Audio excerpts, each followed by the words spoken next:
what I'd like to highlight are two clinical recommendations that DIVBIC, in conjunction with the other services, with Veterans Affairs, as well as civilian partners, created. The first is a progressive return to activities following a concussion. We use the experience of our TBI specialists within theater, the expertise from around the country, both governmental and non-governmental, to create a stepwise and systematic approach to what care should happen for someone who has just sustained a concussion. In the past, we thought, or the mantra was, just go get some rest. But what we know and what we have put into this clinical recommendation is that it's a progressive return to activity. So while you have rest, it's a supervised rest, and you slowly introduce in a stepwise fashion activity to get someone back to their baseline. I think this, why it's so innovative and so novel, and I think going to be an excellent tool for those who've suffered a concussion.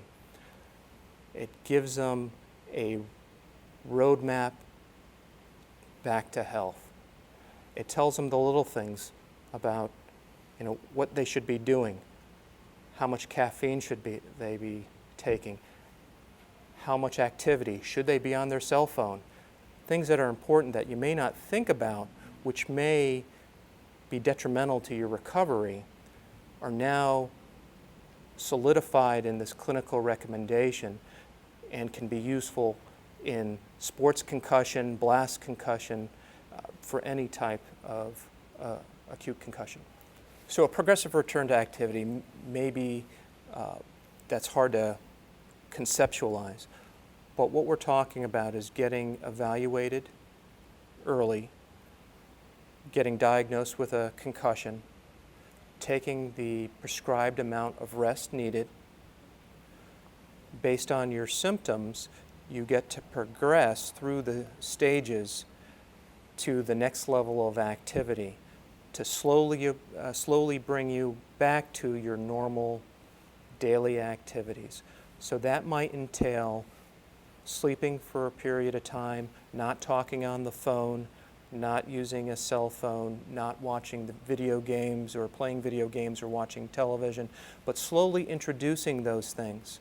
Because what we've learned is the mind needs rest in order to recover.